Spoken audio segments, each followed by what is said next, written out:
A warm welcome to the 7th session of the 4th module in Signals and Systems. We have commenced looking at the properties of the Laplace transform and the Z transform.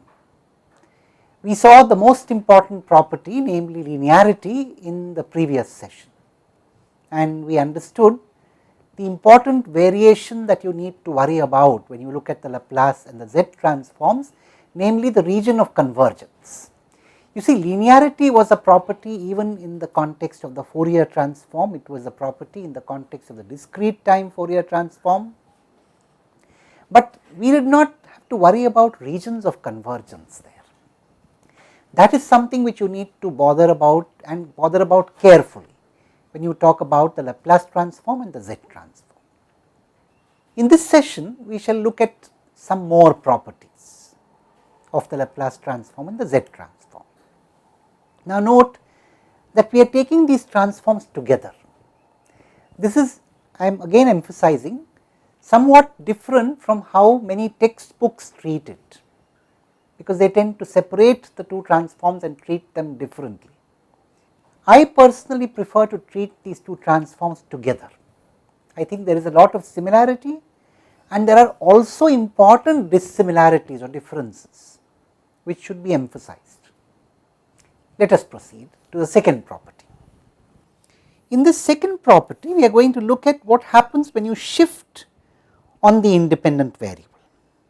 So, for example, if you are told that a continuous independent variable signal x of t has the Laplace transform, and this is the symbol that I am going to use to denote the fact that capital X of S is the Laplace transform of small x of t with a region of convergence R script subscript S x.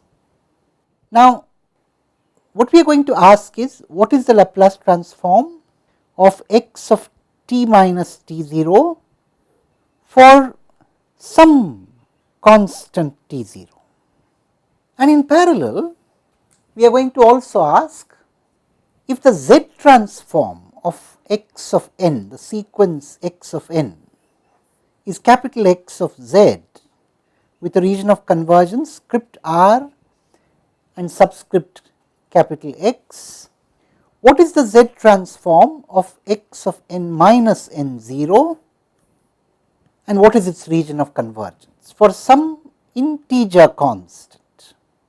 These questions are not very difficult to answer. Let us proceed to answer them. Before that, let us freeze this notation. We will use script L to denote Laplace transform of. So, basically when you put script L as you did here on the previous statement that we made, here we are saying that the Laplace transform of x of t is capital X of S with a region of convergence script r subscript capital X.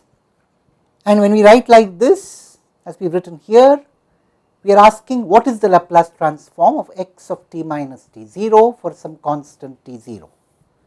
Going further, script z as we have written it here would mean Z transform of, and therefore you should read this here as the Z transform of x of n is capital X of z with a region of convergence script r subscript capital X, and you are asking here what is the Z transform of x of n minus n0.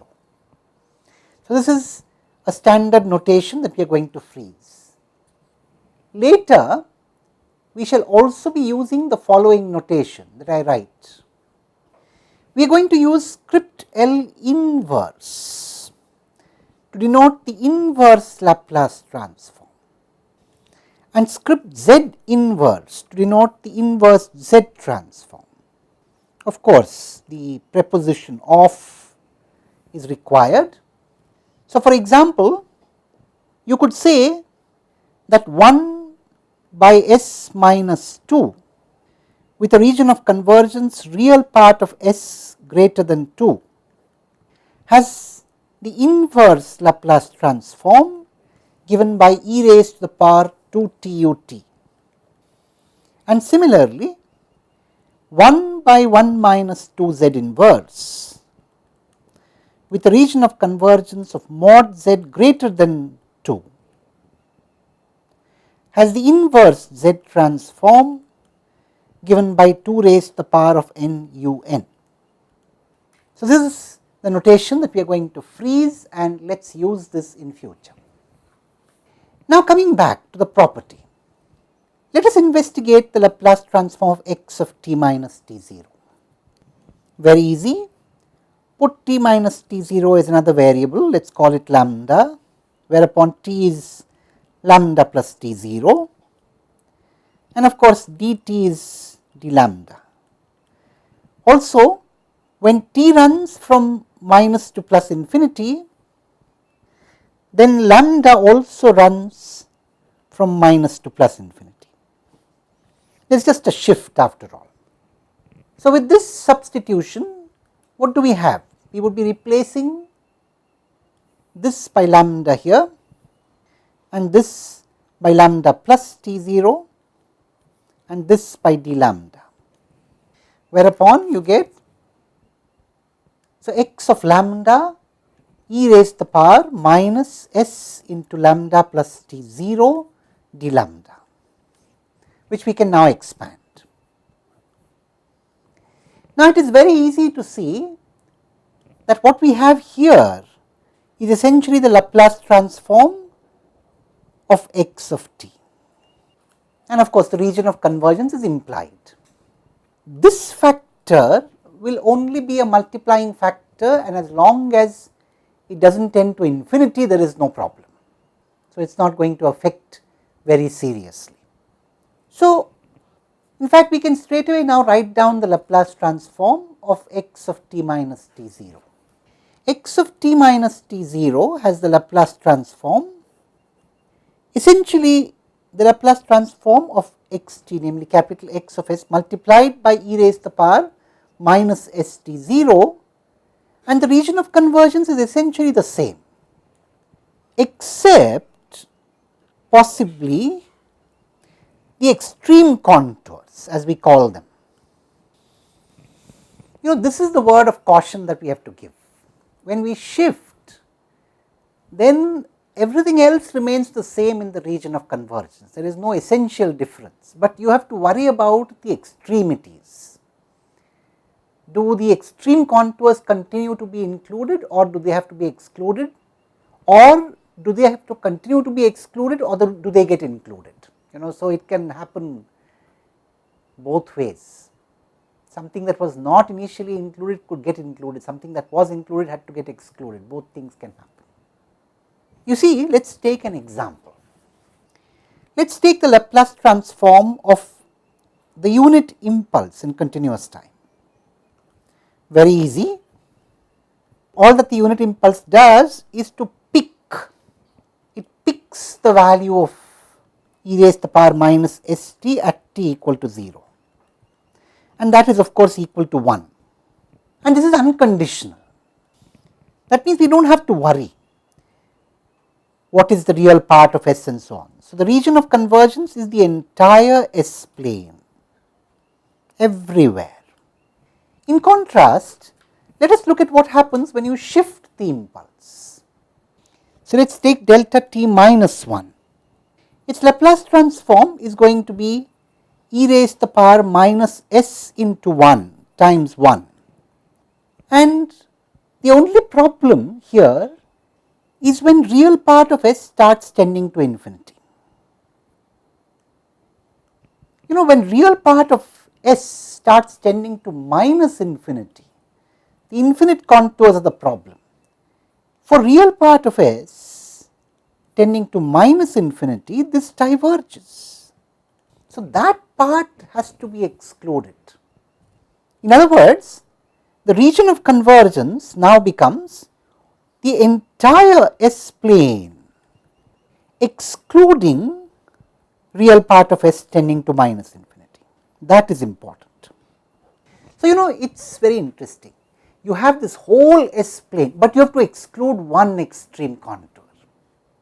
Now, the same thing has to be seen if I shift the impulse backwards. So, let us do that now. Next, I take delta t plus 1 shifted backwards and calculate the Laplace transform. So, it is going to be e raised to the power s into 1, and this is going to get multiplied by 1. And here you are going to have trouble in case real part of S tends to plus infinity. So, the region of convergence is the entire S plane except the extreme contour. Real part of S tends to plus infinity. That is what I meant when I said essentially the same region of convergence, but you do have to worry about the extremities. Now, let us look at a similar case for the Z transform. So, what happens when I shift? Now, remember, in the case of a sequence, you can only shift by integer steps. There is no real meaningful interpretation in general for shifting a sequence by non-integer steps. You have to ascribe a meaning to it, which we have not yet done. So, you can only shift by an integer. Let us come back to it then. So, suppose a sequence x of n has the Z transform capital X of Z with a region of convergence script r subscript capital X. What is the Z transform of x of n minus n 0? Well, simple, make the summation and use the same trick, put n minus n 0 as another integer variable m. Of course, n 0 is integer. So, n is m plus n 0, and when n runs from minus to plus infinity, so does m run from minus to plus infinity, and therefore, we can make the replacement again here. You can replace this by m, you can replace this by m plus n 0, and you can essentially use the same summation on m. Thereby, what we get is summation m going from minus to plus infinity, x of m, z to the power minus m plus n 0, which gives us z to the power minus n 0 summation, same thing, x m z to the power minus m, which is essentially z to the power minus n 0 times the Z transform of x, and the region of convergence is essentially the same except for the extreme contours. Now, what are the extreme contours here? What does this mean? The extreme contours are Z in magnitude tending to infinity and Z in magnitude tending to 0. So, it does not have to do with the real part or imaginary part, it has to do with the magnitude. Remember, for the Z transform, essentially your regions of convergence were between circles located with their center at the origin and different radii. So, here it is the radius of the circle centered at the origin that is of importance, the 0 radius and the infinite radius, that is the radius tending to infinity. Infinity in the Z plane is a concept, not a point. There are many ways of putting an infinity in the complex plane. One is to take a vertical contour as we did. The other is to take the circular contour. In fact, virtually any contour can start growing and becoming infinite. So, infinity is a concept. There are many different ways of arriving at infinity in the complex plane. So, here again we need to worry about the extreme contours. We shall see more of this in the next session. Thank you.